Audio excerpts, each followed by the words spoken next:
Hello guys, welcome to Pakistani real reaction. तो कैसे हैं आप सब? उम्मीद है आप सब बढ़िया होंगे और मजे में होंगे। मेरा नाम है मुदस्सिर। मैं हूं मुबशिर। सो गाइस, बहुत ही ज़्यादा इंटरेस्टिंग किस्म की वीडियो का जो टाइटल है वो है तुर्की की सेक्रेटरी की यूएन में भारत के जयशंकर ने बोलती बंद करके रख दी। तो भाई साहब, यूएन में आमना सामना हो गया तुर्की की सेक्रेटरी का मतलब, और दूसरी तरफ भारत के विदेश मंत्री जयशंकर साहब का। और जयशंकर साहब के हाथ कोई चढ़ जाए और उसको तोड़ फोड़ के वो ना भेजे, ये हो ही नहीं सकता। पूरा क्या माजरा हुआ है, बहुत बड़ा कोई लगता है पंगा हुआ है यूएन के अंदर। सारा कुछ खबर इस वीडियो के अंदर जानेंगे।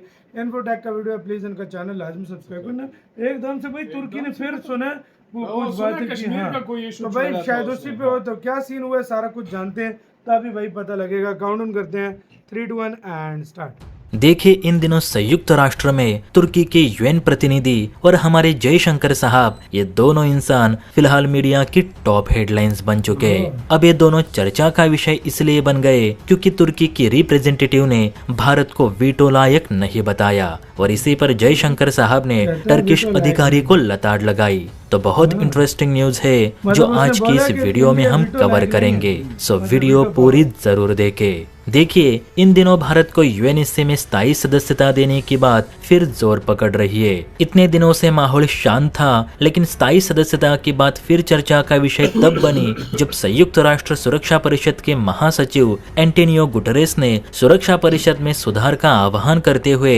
भारत की स्थायी सदस्यता का समर्थन किया। आप टाइम्स ऑफ इंडिया के इस आर्टिकल में भी देख सकते हैं कि यूएन के महासचिव ने सीधे सीधे कहा है कि समय आ चुका है कि 1945 के पुराने हो चुके यूएनएससी मंच को 2025 का नया रूप दिया जाए, नए मेंबर्स चुने जाए, पुराने रूल्स को नए रूल्स में बदले जाए। भारत जैसे देशों को जो बहुपक्षीय व्यवस्था में एक महत्वपूर्ण आवाज के रूप में उभर रहे हैं, उन्हें वीटो का अधिकार दिया जाए ताकि इन दिनों यूएन के मंच पर जो एक तरफा फैसले के आरोप लग रहे हैं, उन्हें मिटाया जा सके।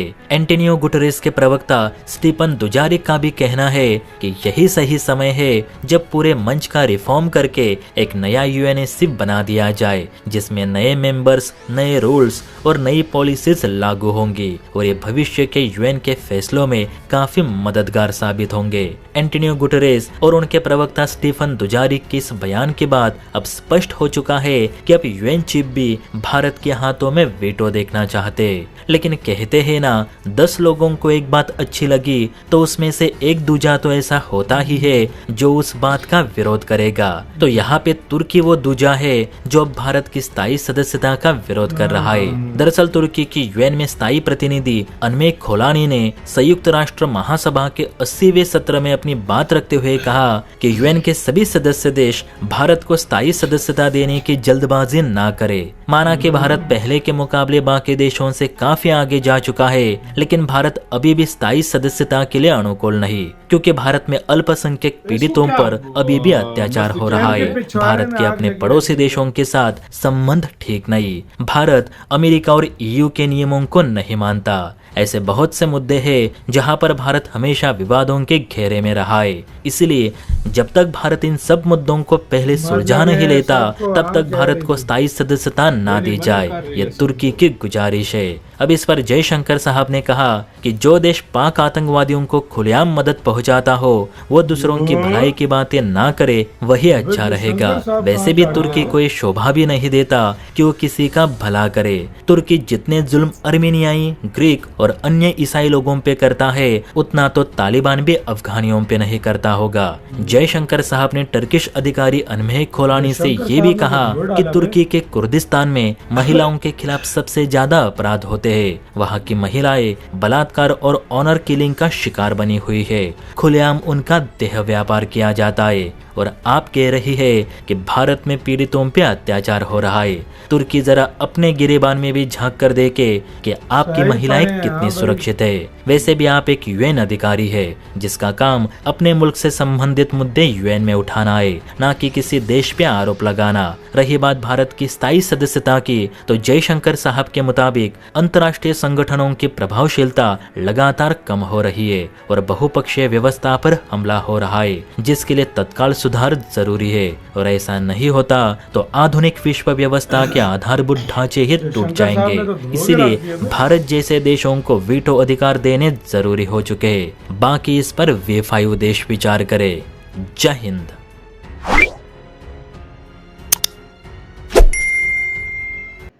इसी के साथ हो यार वीडियो खत्म। ओरिजिनल इसको वीडियो का बोलते लिंक हैं मिलेगा तगड़ा इसको। जवाब देना। भाई धो के रख दिया इसको धागे, इसको जो कहते हैं धागे हैं मौके वो पे, खोल के रख दिए यार। इसको हाँ कहते भाई, हैं मौके पर जवाब देना। भाई मतलब फुल जो धागे थे उनके वो सारे खोल दिए हैं भाई जयशंकर साहब ने।